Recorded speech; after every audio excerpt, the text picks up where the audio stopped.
Coucou, c'est Tata Nexua et aujourd'hui on va parler des mentions légales du dépôt légal pour que ce soit clair pour tout le monde. Ça y est, vous avez choisi votre plateforme, votre format d'ouvrage, vous avez votre couverture, l'intérieur a été mis en page, ah c'est bon, vous vous dites, allez, je peux publier? Stop! Vous allez vendre un produit, vous allez le mettre à disposition du public, et donc il va devoir disposer d'un code barre, effectivement, comme chaque produit que vous achetez dans la vie quotidienne, donc d'un ISBN, et oui, comme la loi l'impose, également un dépôt à la BNF, la Bibliothèque nationale de France. Alors oui, petit aparté, je vais évidemment parler des mentions légales françaises. Je ne connais pas les lois dans ce domaine en Belgique, en Suisse ou même en Espagne, puisque certains effectivement me posent la question. Je ne suis pas du tout compétente pour cela malheureusement. En revanche, et j'ai parcouru un petit peu Ecosia, il y a pas mal justement de sites qui peuvent vous renseigner là-dessus. Les mentions légales.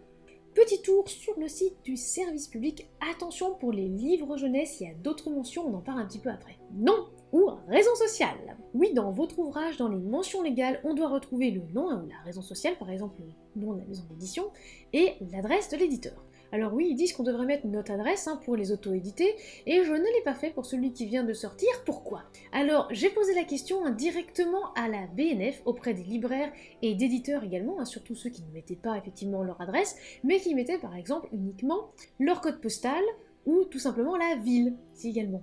Oui, parce qu'à chaque fois, on va dire, ils disent oui, dans les mentions légales, votre adresse est obligatoire. Oui, mais j'en ai quand même vu beaucoup, l'adresse n'était pas mentionnée, l'adresse complète n'était pas mentionnée. Quid de la BNF, puisque j'ai évidemment demandé à la source la réponse. En réponse de votre courriel, je vous informe que dans le cas d'une auto-édition, la commune, voire le département, sont largement suffisants en guise d'adresse sur l'ouvrage. Vous avez également la possibilité sur le formulaire de déclaration de demander à ce que vos coordonnées ne soient pas publiées. Alors voilà pour la réponse de la BNF, personnellement de ma commune. Ensuite, nom ou raison sociale de l'imprimeur. Alors plus le pays en cas d'impression à l'étranger. Alors si vous passez par un site comme Amazon ou Cool Libri, c'est mis directement, vous savez, c'est ajouté à la fin, je l'avais déjà montré dans une vidéo précédente. Cela va être indiqué achevé d'imprimer en France pour Cool Libri avec l'adresse effectivement complète de l'imprimeur. Au contraire, pour Amazon, ça va être marqué Printed in Poland. Donc effectivement, il y a la raison sociale de l'imprimeur et le pays, puisque c'est étranger.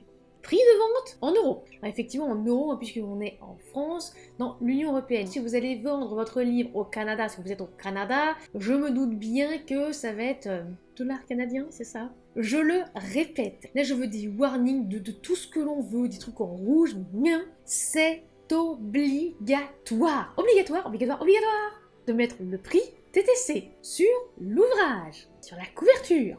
Je ne le répéterai jamais assez puisque je vois encore des auteurs auto-édités qui l'oublient. Les petites maisons d'édition aussi, mais c'est beaucoup plus rare maintenant. Il y a quelques années, oui, il y a certaines petites maisons d'édition qui ont un petit peu oublié. Maintenant, c'est surtout les auteurs auto-édités qui ont encore du mal avec cette règle. C'est pourtant obligatoire, c'est une obligation légale, le prix doit être affiché sur la couverture.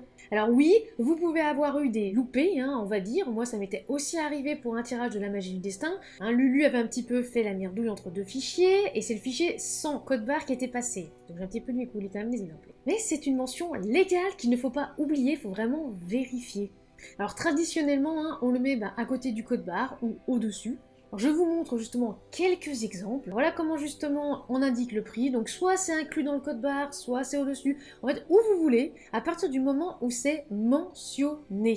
Alors oui, du coup, c'est qu'il y a un code barre. Alors le code barre, soit les plateformes vous le mettent directement, c'est-à-dire que vous avez juste à renseigner votre ISBN, ou alors l'ISBN justement vous a été fourni par la plateforme, et le code barre est tout de suite fait. Soit également aussi, vous pouvez le faire vous-même. Il y a effectivement des sites par lesquels vous pouvez faire votre code barre.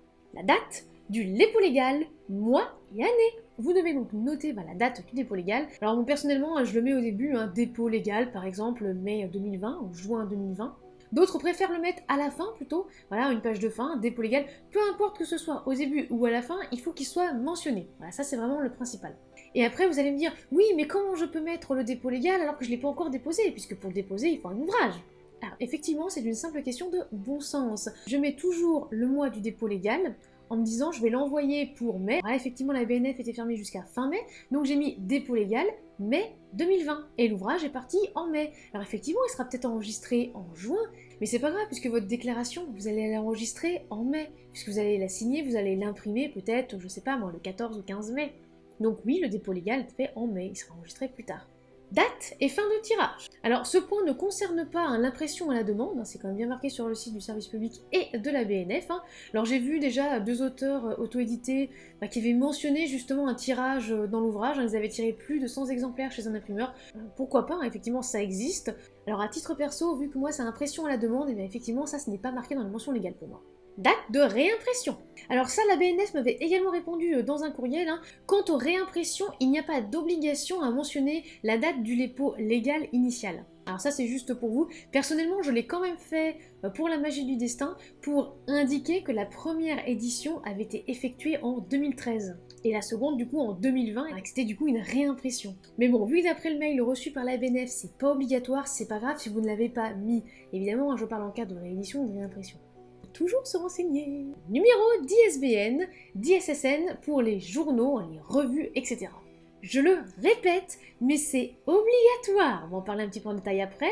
Il vous faut un ISBN si vous le mettez en vente auprès d'un public. ISBN, code barre. Vous imaginez vous balader dans une boutique et prendre un article qui n'a pas de code barre? Non, il y en a forcément, puisque justement c'est l'identité du produit. Oui, je sais, ça peut un petit peu choquer certaines personnes, mais le livre est un produit.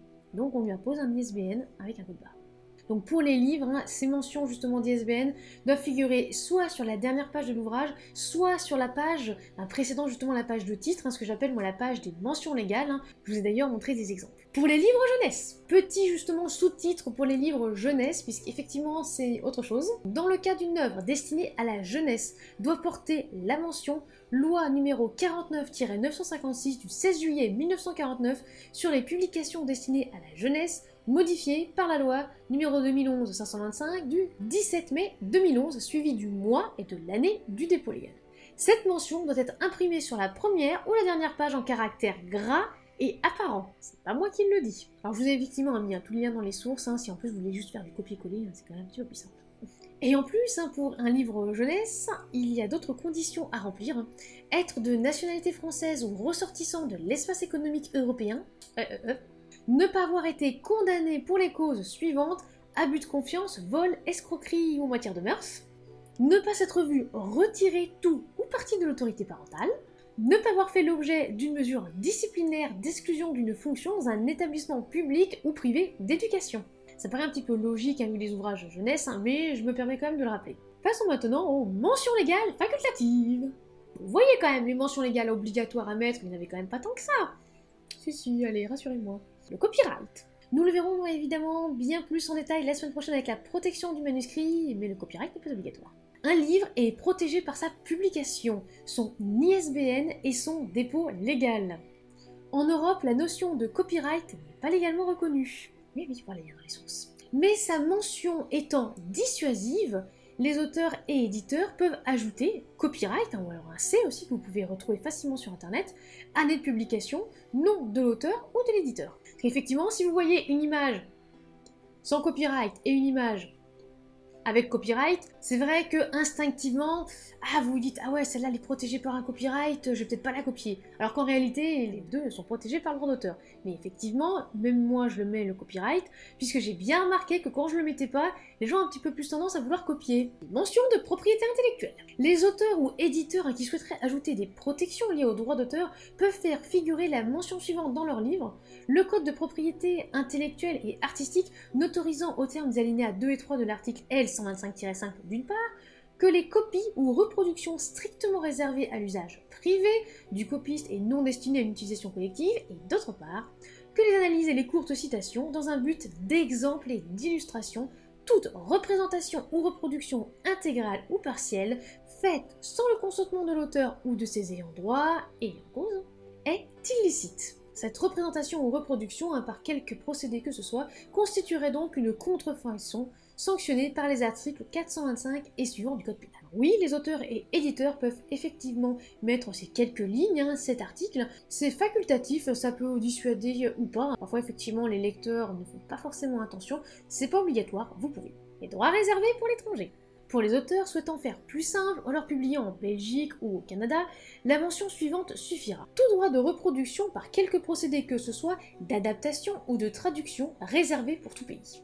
Comme quoi justement c'est réservé à vous. La mention des traducteurs, illustrateurs, graphistes. Il n'est en rien obligatoire de mentionner le nom et les coordonnées de ceux qui ont participé à l'élaboration du livre. Si vous souhaitez les présenter, vous pouvez effectivement dédier une page dans votre livre, notamment pour les graphistes ayant créé la couverture, les traducteurs, les illustrateurs, les personnes ayant réalisé la mise en page, la maquette, les correcteurs et relecteurs, ou également les inscrire dans vos remerciements. Ça c'est vraiment comme vous voulez. À titre personnel, moi j'inclus toujours Léo qui fait justement mes illustrations et ma couverture dans mes mentions légales. C'est aucunement obligatoire, mais pour moi je trouve que c'est un petit peu aussi un signe de reconnaissance pour le travail effectué. Passons maintenant un peu plus en revue, en détail, en charcutage, l'ISBN.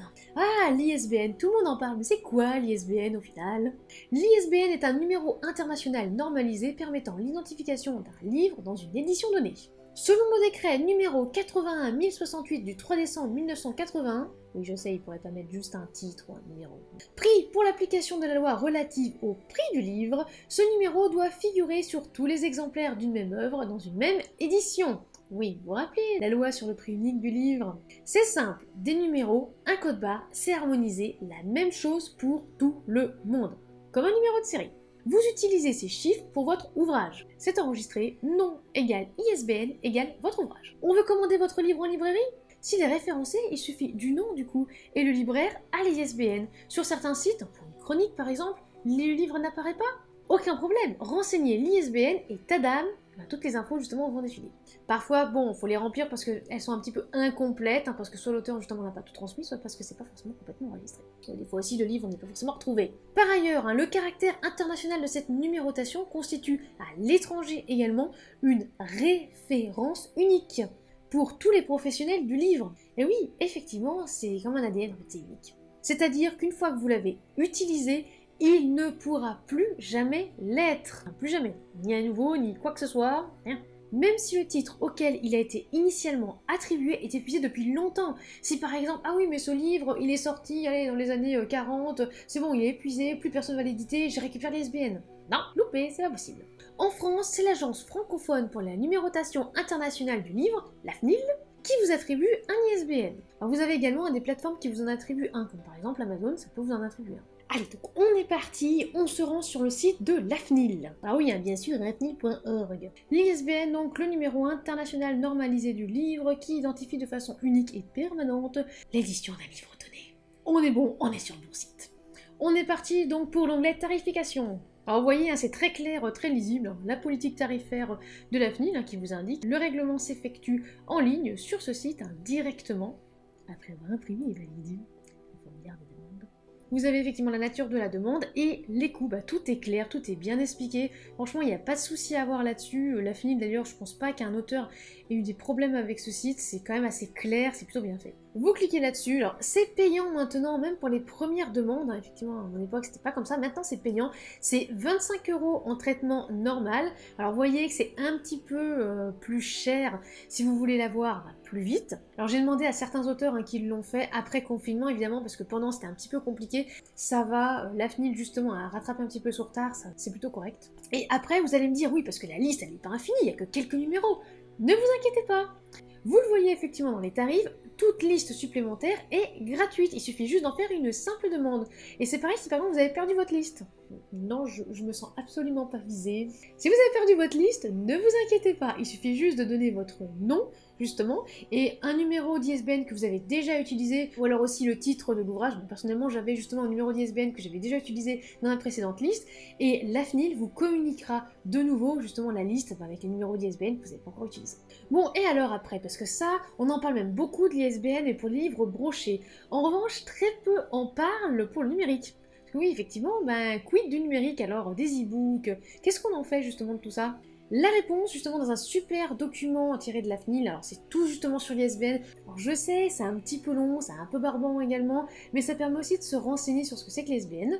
Il y a le paragraphe 9.1, et vous voyez, je suis quand même gentille, j'ai fait les recherches pour vous.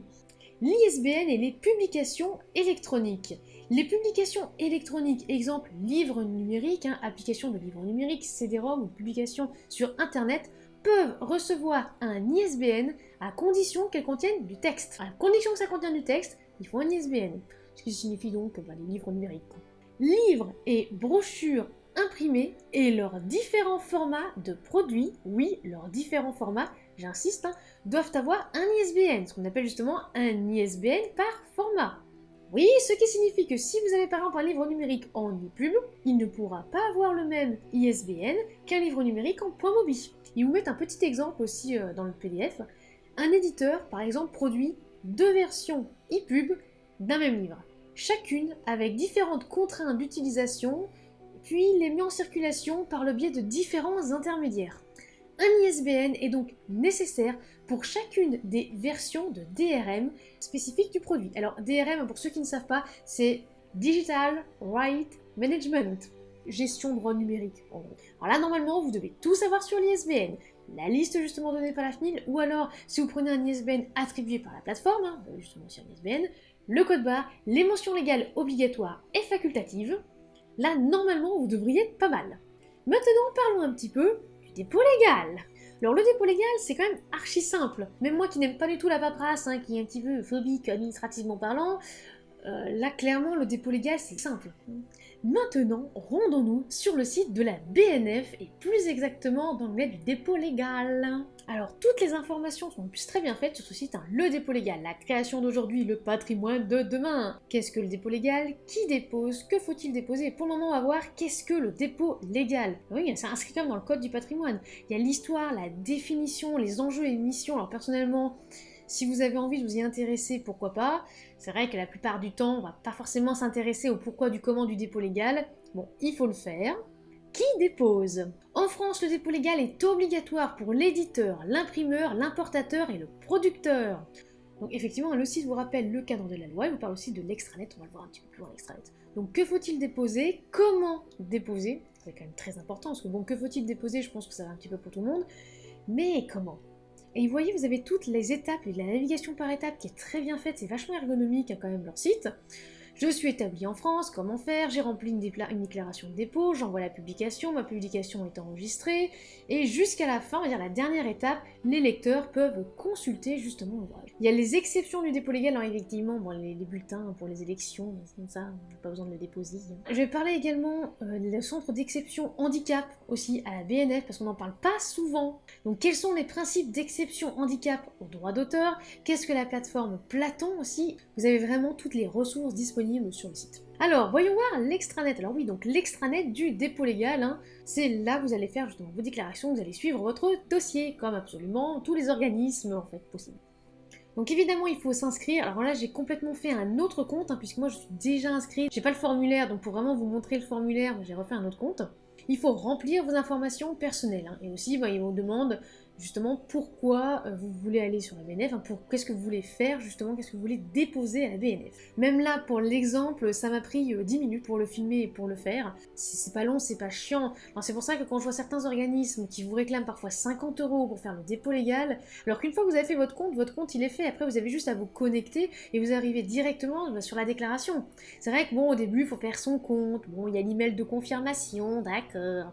Effectivement, donc l'identifiant, ils vont vous donner. Bon, mais clairement, ça prend pas énormément de temps. Et en plus, c'est plus agréable, je trouve, de le faire soi-même, de voir justement comment ça se passe. Voilà, vous êtes du coup dans l'extranet de la BNF.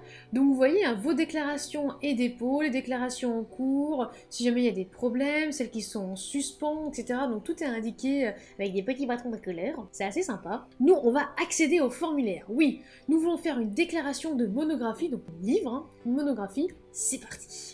Alors vous voyez, il y a 5 étapes.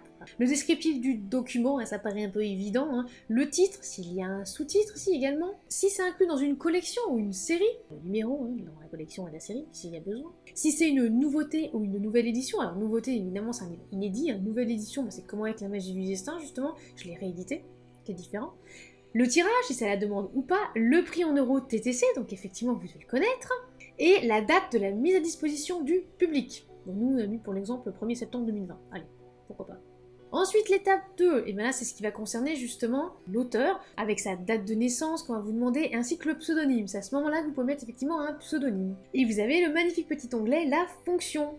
Donc là vous voyez, hein, vous pouvez ajouter l'auteur, l'illustrateur, et puis bien plus tard pour les adaptations, il y a le scénariste, réalisateur, etc. Vous pouvez ajouter qui vous voulez. Bon, personnellement, donc, pour l'exemple, on n'a mis que l'auteur.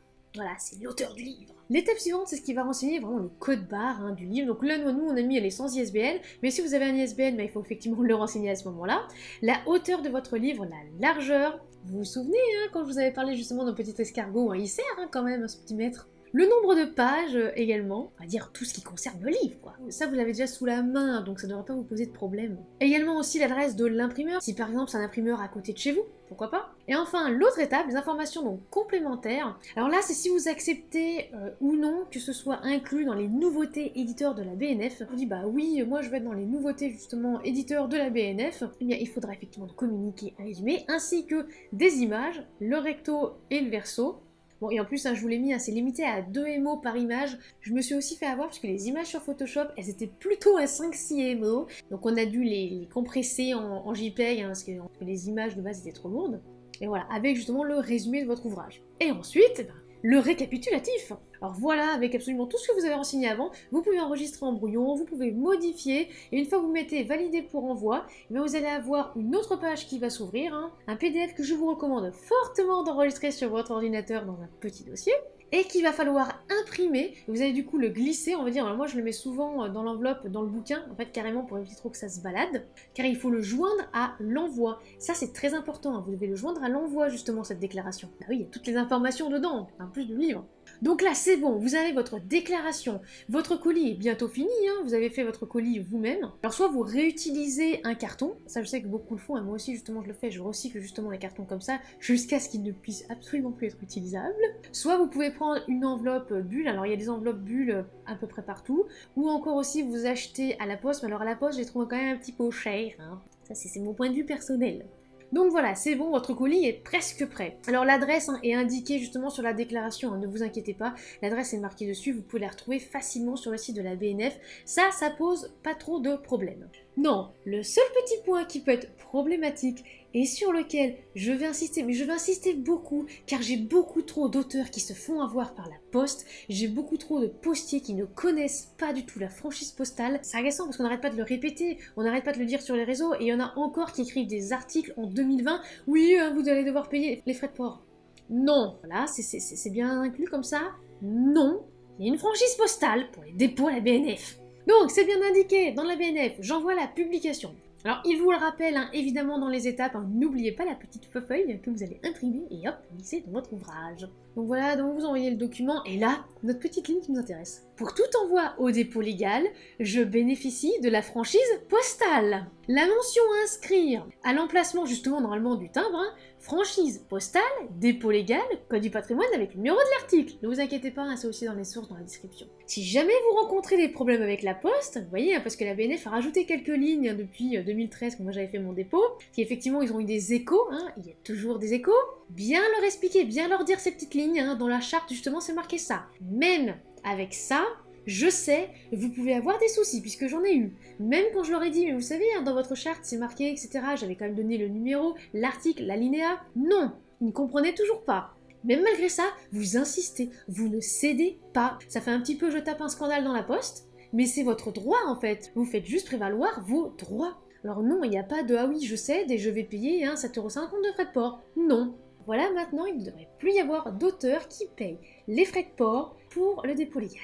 C'est bien enregistré pour tout le monde. N'hésitez pas à montrer cette vidéo aux agents de la poste. Donc, pour avoir les infos, déjà, on se rend sur le site officiel. Donc, la BNF, plus un pour ceux qui suivent.